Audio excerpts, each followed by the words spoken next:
Avoid people and situations that upset you. See, there's some people that know just how to push your button. They know just what to say. But I'm not going to expend any energy arguing with anybody. Life is too short, ladies and gentlemen, and unpredictable. I don't want to spend my time arguing with anybody, so I avoid situations that will get me upset. I don't argue with people. Draw the line, ladies and gentlemen. There are certain things that we just go through life just taking, and at some point, you just got to draw the line and just say enough is enough. You got to do that with yourself. One negative stroke is 16 times more powerful than a positive stroke. And if you have people around you who are not sensitive to who you are, and the people that can hurt you the most, ladies and gentlemen, are the people that you love. That you love. They're the ones that you're vulnerable to. They're the ones that can get to you. And if they're insensitive, I don't care who they are. See, if you don't draw the line with people, if you just let them run rampant in your life, and you let things happen to you that you don't feel good about, if you continue to allow it to happen, you won't feel good about yourself. Your image of yourself will erode. So you've got to draw the line. Why do people just go to a job where they're miserable, day in and day out? Why do people stay together and they're miserable, sleeping in separate rooms, or arguing, or the only thing they have in common is paying the bills? Don't talk, don't communicate, don't share anything together. Day in and day out, as short and unpredictable that life is. Being mean to each other. Why do people do that? Known hells are preferable to strange heavens because it's familiar. See, life is rough, ladies and gentlemen. It's rough and it's scary. It's scary growing. It's scary taking a chance. It's scary acting on your intuition, on your guts.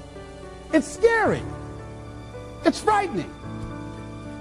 There are people that's tolerating things right now, and they're immobilized by fear.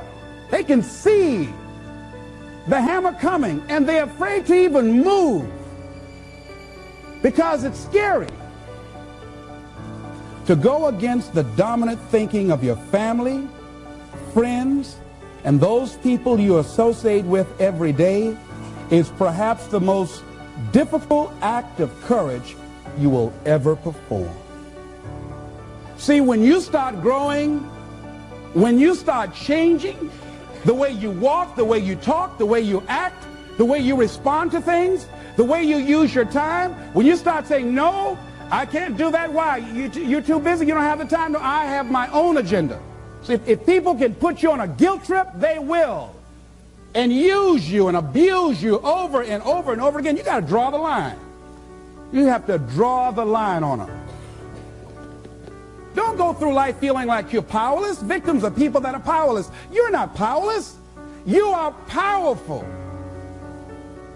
You direct the power in your life. Whatever your life is right now, it is a duplication of your consciousness.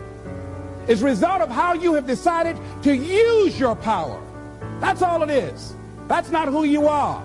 That's just a perverted use of your power that you aren't satisfied with.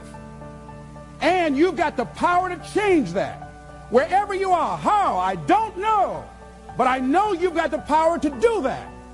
But you don't know what has happened to me. It really doesn't matter what has happened to you. See, the only thing that really matters is what are you going to do about it? That's all that matters. That's all that matters. You can allow it to destroy you, or you can allow it to build you up. We never get to a level where we feel that there's nothing else for us to do, that we've achieved certain number of goals and we figure that we're through. No. You don't want to stay there and celebrate too long like a lot of people do. They do something they consider outstanding. They go around talking about what they used to do. See, let me tell you, I used to do this and I used to do that. Excuse me, used to be's don't make no honey. What are you doing now? You're still here breathing. That means you've got some more to give. Doesn't matter how old you are, doesn't matter about where you are, doesn't matter about what you have, doesn't matter about what you've done.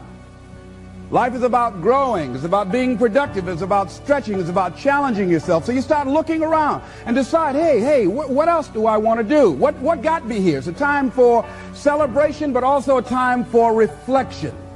What got me here? What worked? What did not work? What do I need to do to repeat so that I can get the same kind of results in other areas of my life?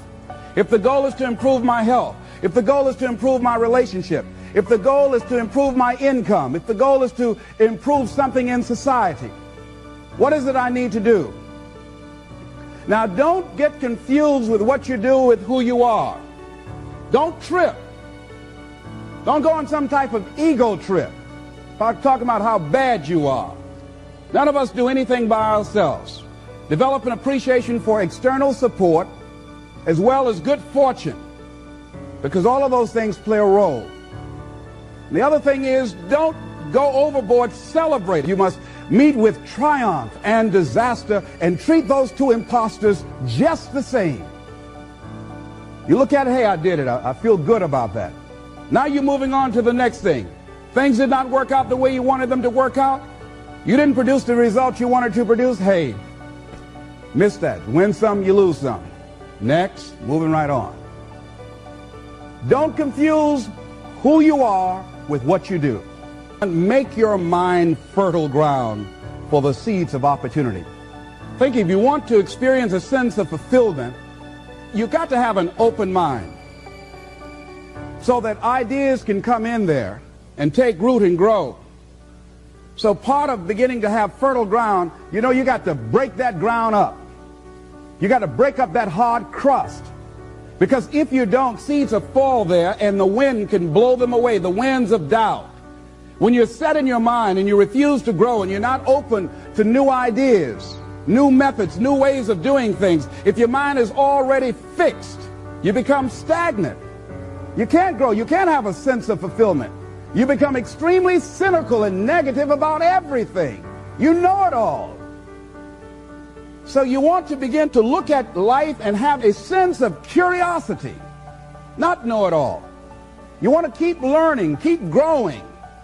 Realize that we had a theme. You never find out how much you know until you find out how little you know. And there are some people you can't tell anything.